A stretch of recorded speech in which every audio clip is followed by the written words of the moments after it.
Compass काम नहीं कर रहा। हम कहाँ हैं? Flash cuts, triangle, ship, flight 19। मैंने तुम्हें बताया था बरमूदा सिर्फ लोगों को नहीं निकलता, वो वक्त को भी खा जाता है। आज मैं तुम्हें बताऊंगा कहानी उस शख्स की जिसे बरमूदा ने वापस किया, लेकिन 37 साल बाद। 1954 Havana Cuba. Carlos Michael Diaz America का एक फिशरमैन जो कि अपनी रोज़मर्रा की रूटीन से अपनी नाव लेकर समंदर में निकलता है मछलियाँ पकड़ने के लिए। लेकिन जैसे ही वो बरमूदा के करीब एंटर होता है तो उसके मुताबिक वहाँ का कलर चेंज होना शुरू हो जाता है। सबसे पहले हरा, हरे के बाद सफ़ेद और उसके बाद एक अंधेरा छा जाता है। माइकल के मुताबिक उसे कुछ भी समझ नहीं आता कि उसके साथ हो क्या रहा है। ठीक इसके 37 साल बाद 1991 फ्लोरिडा मियामी में एक कोस्ट गार्ड को एक आदमी मिलता है। जब उस आदमी से उसका नाम पूछा गया तो उसने अपना नाम बताया, कार्लोस माइकल डियास। जब उसका रिकॉर्ड चेक किया गया तो ये वही कार्लोस माइकल डियास है जो कि 37 साल पहले गायब हो चुका था, जिसको 1964 में मरा हुआ डिक्लेयर कर दिया गया था। लेकिन हैरानी की बात ये थी कि माइकल की उम्र अभी भी ज़रा भी नहीं बढ़ी थी और 26 साल का फिशरमैन अभी भी 26 साल का ही था, जबकि इस बात को 37 साल गुजर चुके थे। तो आखिर क्या हुआ उसके साथ? आखिर वो 37 साल कहाँ था और 37 साल गुजर जाने के बाद भी उसकी उम्र क्यों नहीं बढ़ सकी? क्या बरमूदा के अंदर ऐसा क्या राज है? क्या वो हमें किसी और दुनिया के साथ जोड़ देती है?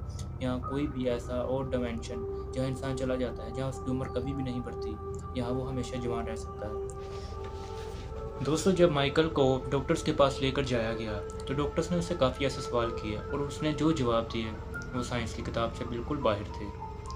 माइकल से सबसे पहला सवाल डॉक्टर्स ने ये किया कि आखिर वो था कहाँ। माइकल का कहना था कि वो अभी सिर्फ कल ही गया था और एक रात में 37 साल गुजर चुके थे।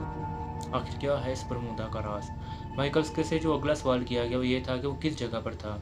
माइकल के मुताबिक वो एक ऐसी जगह पर था जहाँ पर दिन नहीं था, जहाँ पर रात नहीं थी, सिर्फ एक अजीब सी रोशनी, एक अलग सा ग्लो था वहाँ पर। बड़ी बड़ी इमारतें थी, क्रिस्टल की, जियोमेट्रिकल शेप में, जो कि किसी इंसान ने नहीं बनाई थी। आखिर एक इंसान ने नहीं बनाई तो फिर किसने बनाई? माइकल से अगला सवाल ये किया गया, क्या वहाँ कोई इंसान था? क्या वहाँ कोई ऐसे जानदार जो तुमने आज से पहले कभी ना देखे हों? माइकल के मुताबिक वहाँ कुछ था जो इंसानों की तरह था या फिर इंसान जैसा दिखता था। उन्होंने माइकल से बात की लेकिन ज़ुबान से नहीं। माइकल के मुताबिक उन्होंने माइकल से बात की लेकिन सिर्फ विजुअल टेलीपैथी के ज़रिए।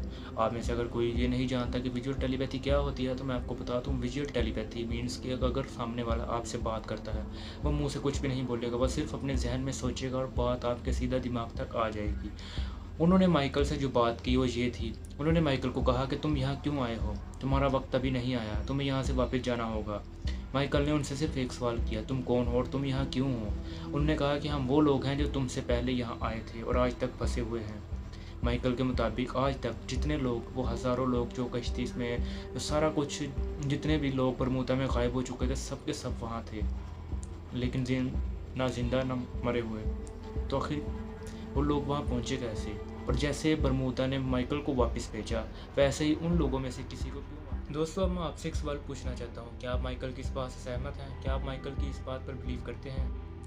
बहुत से लोगों का ये कहना था कि ये सिर्फ एक आदमी की कहानी है, कोई प्रूफ नहीं है। लेकिन ये सिर्फ एक आदमी की कहानी नहीं है। यहाँ बात सिर्फ एक आदमी की नहीं है, यहाँ बात है वक्त में रुक जाने की। और आखिर कैसे वो 26 साल का एक फिशरमैन 37 साल बाद लौट कर वापस आता है और उसके लिए सिर्फ एक रात ही गुजरी थी। अब सुनो, 2014 में यूनिवर्सिटी ऑफ साउथहैम्पटन के कुछ स्टूडेंट्स ने एक आर्टिकल में ये लिखा कि जितनी ज़्यादा ग्रेविटी उतना ज़्यादा वक्त रुक जाता है।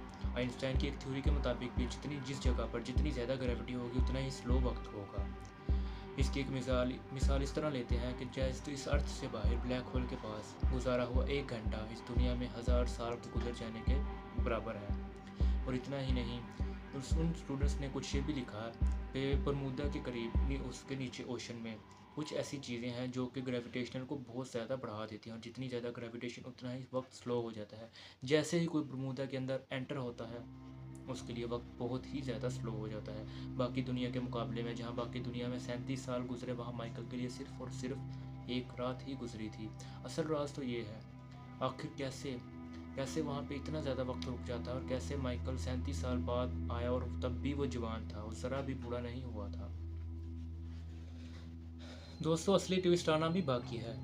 2017 में फ्रीडम ऑफ इंफॉर्मेशन एक्ट के ज़रिए यूएस नेवी के कुछ ऐसे डॉक्यूमेंट्स रिलीज़ किए गए जो कि आज तक कभी भी पब्लिकली डिस्कस किए ही नहीं गए थे। उन डॉक्यूमेंट्स में एक सीक्रेट मिशन सामने आया। मैंने आपको पिछली वीडियो में बताया था 1945 में फ्लोरिडा में फ़्लाइट 19 जो कि गायब हो चुकी थी। उसी फ़्लाइट को गायब होने के बाद यूएस नेवी ने एक सीक्रेट मिशन रखा जिसका नाम था मिशन मैगलेन।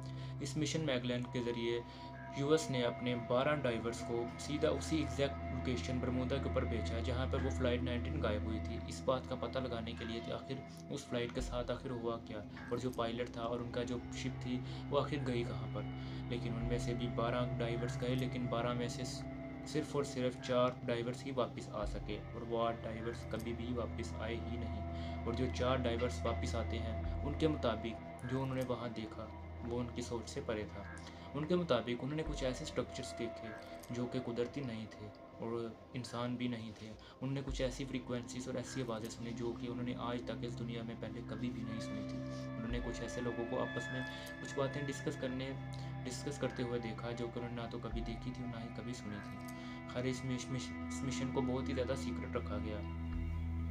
खैर इस मिशन में बहुत सी चीज़ों को आज भी सीक्रेट रखा गया है जो कि आज तक पब्लिकली कभी डिस्कस नहीं की गई।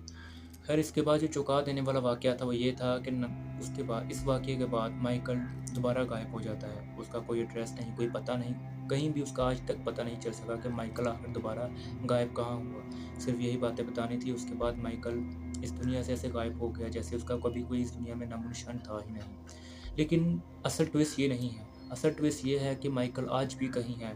वो 8 डाइवर्स जो गायब हो गए वो आज भी कहीं हैं। वो हज़ारों लोग जो कि बरमूदा में गायब हुए हैं वो आज भी कहीं हैं। इस वक्त में नहीं तो किसी और वक्त में या किसी और डायमेंशन में कहीं ना कहीं वो आज भी जिंदा है।